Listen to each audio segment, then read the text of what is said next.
देश के किसी भी कोने में अगर किसी सरकारी डिपार्टमेंट में चपरासी भी की नौकरी निकलती है तो पीएचडी, पोस्ट ग्रेजुएट लड़कियों की लाइन लगी होती है। 3-4 हजार बच्चे उसके लिए अप्लाई करते हैं, लाखों लोग उसके लिए अप्लाई करते हैं। सारी सरकारें मिलकर उतनी नौकरियां नहीं पैदा कर सकती। देश की सारी सरकारें मिलकर 10 साल में 50,000 नौकरियां क्रिएट नहीं कर सकती जितना एक लड़के ने खड़े होकर करते हैं। देश की इकोनॉमी को जॉब सीकर्स आगे नहीं बढ़ाते हैं, देश की इकोनॉमी को जॉब प्रोवाइडर्स आगे बढ़ाते हैं। वहां तो जॉब्स बड़े लोगों को आईआईएम से निकलने के बाद, आईआईटी से निकलने के बाद इसलिए दिए जा रहे हैं कि भाई हम आपको 5 लाख रुपए का पैकेज देंगे, आप ऐसा करो कि हमारे यहाँ से 5,000 लोगों की रिक्वायरमेंट कम करो। और मैं बड़ी बातें छोड़ दीजिए, दुनिया देखे ना देखे, हमें तो अपनी प्रॉब्लम भी तो देखे। हमें लगता है कि हम आज़ाद हैं, लेकिन गुलामी नहीं छोड़ पा रहे हैं। दूसरों पर तो विश्वास तुरंत हो जाता है, लेकिन वही विश्वास खुद पर क्यों नहीं हो पाता। आज आपको मनीष सिसोदिया जी का ये वीडियो जरूर देखना चाहिए कि एक्चुअल में आज हमारा देश किस दिशा में जा रहा है। आज आपको एहसास होगा कि क्या इसीलिए देश आज़ादी लड़ा था और मनीष सिसोदिया जी ऐसा क्यों बोले। 1000 बच्चे सामने बैठे होते हैं, 2000 बच्चे सामने बैठे होते हैं, उनसे पूछता हूं कि आप में से कितने लोग नौकरी करना चाहते हैं।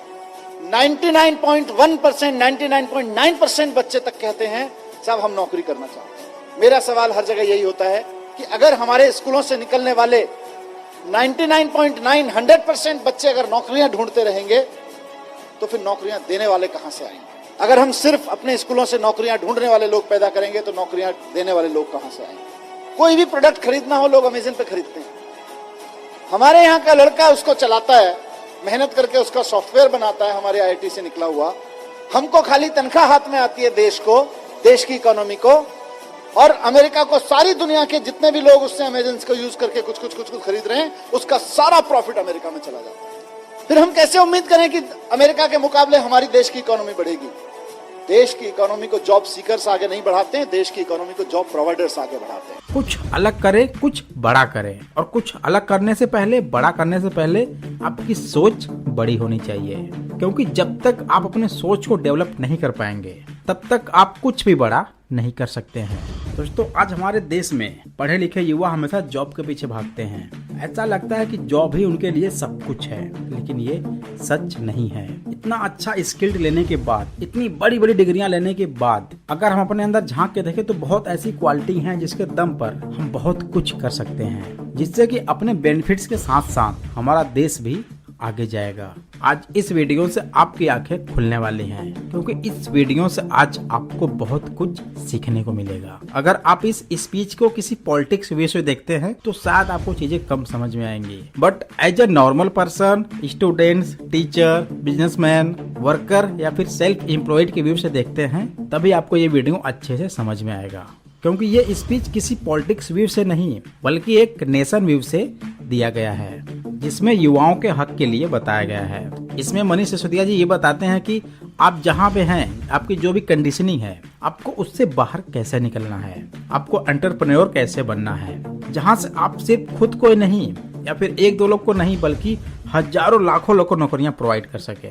देश के किसी भी कोने में अगर किसी सरकारी डिपार्टमेंट में चपरासी भी की नौकरी निकलती है तो पीएचडी, पोस्ट ग्रेजुएट लड़कियों की लाइन लगी होती है। 3-4 हजार बच्चे उसके लिए अप्लाई करते हैं, लाखों लोग उसके लिए अप्लाई करते हैं। हम देशभक्ति की बात करते हैं ना, कि जब दुश्मन की सेना सामने खड़ी हो तो देश के लिए जान देना देशभक्ति है, लेकिन जब बेरोजगारों की सेना सामने खड़ी हो तो देश के लिए नौकरियां देना देशभक्ति है। अपने लड़के लड़कियों को तैयार करें देश को नौकरियां देने के लिए, क्योंकि नौकरियां नहीं रहेंगी तो जितने सुसाइड देश भर में हो जाते हैं उससे कम लोग बॉर्डर पे मारे जाते हैं। लेकिन सबसे ज्यादा खतरा देश के नौजवानों को आज बेरोजगारी से है, और बेरोजगारी का मुकाबला करने के लिए हमें देशभक्त पैदा करने पड़ेंगे। ऐसे देशभक्त पैदा करने पड़ेंगे जो हजारों लोगों को नौकरियां दे सके। हम चाहते हैं कि बच्चे के अंदर कुछ नया करने की, कुछ बड़ा करने की हिम्मत पैदा हो, और अगर बड़ा करने की, नया करने की, कॉन्फिडेंस के साथ क्रिएटिव तरीके से करने की हिम्मत पैदा होगी तो ना सिर्फ ये अपने लिए बल्कि हजार लोगों के लिए और नई नौकरियां क्रिएट करते रहेंगे। 10 साल में 50,000 नौकरियां क्रिएट करना छोटी बात नहीं है। देश की सारी सरकारें मिलकर 10 साल में 50,000 नौकरियां क्रिएट नहीं कर सकती जितना एक लड़के ने खड़े होकर करके दिखा दिया। या एक छोटे से मतलब क्या, आईआईटी के ग्रेजुएट ने 10 साल के अंदर खड़े करके 3-4 लड़के मिले, ये लोगों ने करके दिखा दिया। सारी सरकारें मिलकर उतनी नौकरियां नहीं पैदा कर सकती। कितनी पोजीशन क्रिएट करोगे आप सरकारों में? कंपनियां, एग्जिस्टिंग कंपनियां कितनी पोजीशन क्रिएट करोगे? वहां से नहीं निकलेंगी। नया सोचने से, बड़ा सोचने वालों की निकलेंगी। और आज अनफॉर्चुनेटली जो बहुत बहुत बड़ी कंपनियां हैं, मल्टीनेशनल कंपनियां हैं, उनमें जॉब्स बढ़ने वाले नहीं है।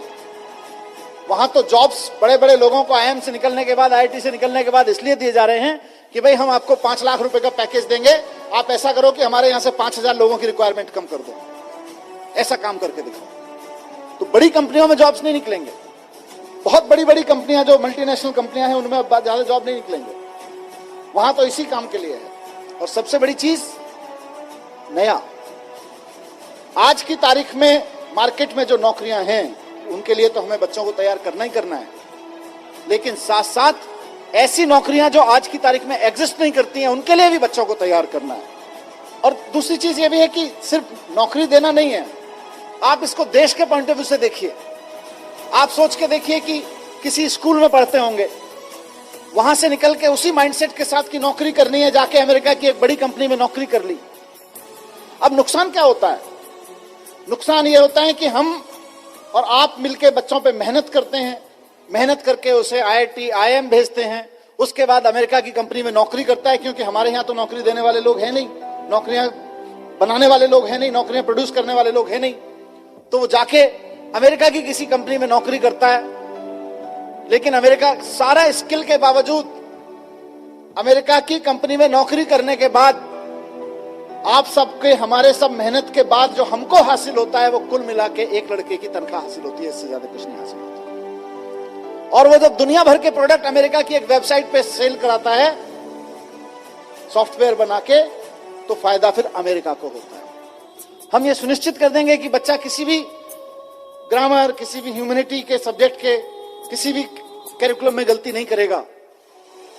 वो इस बात को समझेंगे कि हमने बच्चे को स्किल्स तो दे दी है, नॉलेज तो दे दी, पर उस नॉलेज का बच्चा क्या करे, उस नॉलेज के सहारे अपनी जिंदगी कैसे जिए और दूसरों को जीने में मदद कैसे करे, उसको अगर अप्लाई करना है तो एंटरप्रेन्योरशिप करिकुलम को समझना पड़ेगा, एंटरप्रेन्योरशिप माइंडसेट को समझना पड़ेगा। और मैं बड़ी बड़ी बातें छोड़ दीजिए, दुनिया देखे ना देखे, हमें तो अपनी प्रॉब्लम भी तो देखनी है। हमारी अपनी प्रॉब्लम्स कितनी है? हमारी प्रॉब्लम्स हैं कि आज हमारे यहाँ लड़के लड़कियों को हम बहुत अच्छा पढ़ा के उनके हाथ में डिग्रियां दे रहे हैं, लेकिन उनकी बेचारों की स्थिति यह है कि देश के किसी भी कोने में अगर किसी सरकारी डिपार्टमेंट में चपरासी भी की नौकरी निकलती है, तो पीएचडी, पोस्ट ग्रेजुएट, ग्रेजुएट लड़कों की लड़कियों की लाइन लगी होती है। 3-3, 4-4 हजार बच्चे उसके लिए अप्लाई करते हैं, लाखों लाखों लोग उसके लिए अप्लाई करते हैं। क्यों? क्योंकि हमने पीएचडी की डिग्री तो दे दी, नॉलेज तो दे दी, पोस्ट ग्रेजुएशन की डिग्री तो दे दी, नॉलेज तो दे दी, ग्रेजुएशन की डिग्री, नॉलेज तो दे दी, लेकिन उसका करना क्या है ये नहीं दिया। उस नॉलेज के बेस पे मैं क्या कर सकता हूं ये नहीं दिया। तो हमारे देश की सबसे बड़ी समस्या जो अनएम्प्लॉयमेंट है आज की तारीख में, कि अगर 1% बच्चे भी आगे बढ़ के एक्चुअली एंटरप्रेन्योर्स बनने की दिशा में चल पड़े, तो इंडिया को सुपर पावर बनने से कोई नहीं रोक सकता। सुपर पावर बनने से, अगर हमको भारत को एक इकोनॉमिक सुपर पावर बनाना है, भारत की इकोनॉमी को लेके हम कुछ सपना देखते हैं कि हमारा देश भी अमीर हो, तो सबसे पहले ये सुनिश्चित करना पड़ेगा कि हमारे देश का ब्रेन हमारे देश की इकोनॉमिक पावर बनाने में लगे। अभी हमारा देश का इकोनॉमिक ब्रेन अमेरिका और यूरोप के देशों की को इकोनॉमिक पावर बनाने में लगा हुआ है। और मैंने कहा सिर्फ नौकरियां नहीं, सिर्फ बिजनेस नहीं, नौकरियां भी करे तो प्रोफेशनल अप्रोच के साथ करे, कि हिम्मत हो तो एक तांगे वाले से दुनिया के सबसे बड़े मशहूर मसाले वाले के रूप में भी जिंदगी जी जा सकती है। तांगे वाले से जिंदगी शुरू करके, सियालकोट से आके आपने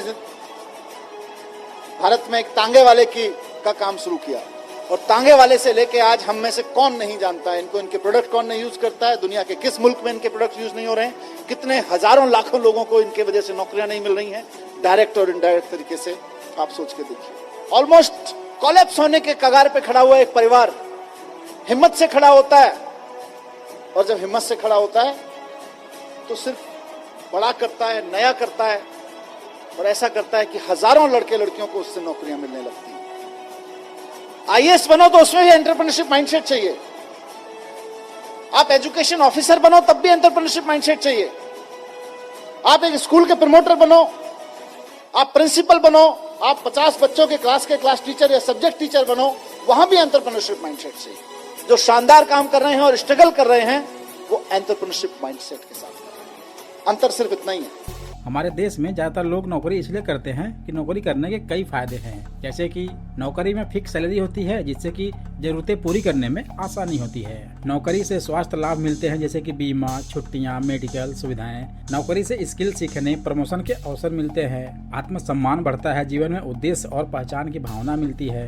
कई नौकरियां तो समाज के लिए उपयोगी होती हैं और दूसरों की मदद करने में अवसर देती हैं। नौकरी से आत्मनिर्भरता की भावना मिलती है। नौकरी से तनाव कम होता है और कर्ज में फंसने से बचा जा सकता है। और गर्मियों में जॉब करने से तो एक्स्ट्रा इंसेंटिव भी मिलता है। तो ये हो गए प्राइवेट जॉब के फायदे।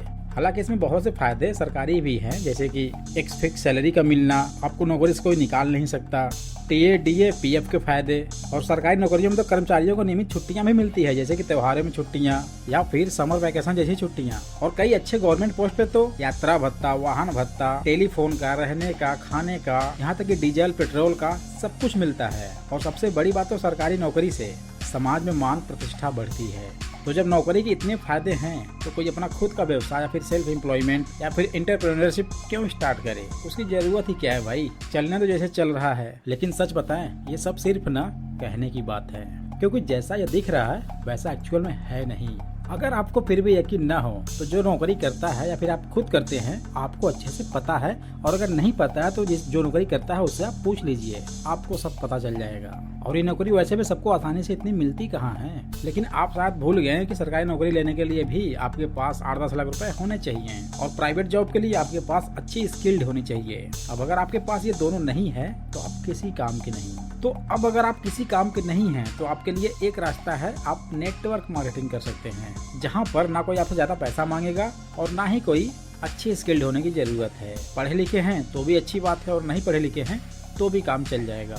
बस आपको कुछ अलग करने का जुनून होना चाहिए। तो देखा जाए तो नौकरी के अलावा direct selling means network marketing भी बुरा नहीं है, अगर कंपनी और लोग अच्छे मिल जाएं तो। और अब तो गवर्नमेंट भी इस इंडस्ट्री का खुद सपोर्ट कर रही है और कितने पॉलिटिशियन तो डायरेक्ट सेलिंग के ऊपर खुद अपने विचार को व्यक्त किए हैं, जो आपको जरूर देखना चाहिए।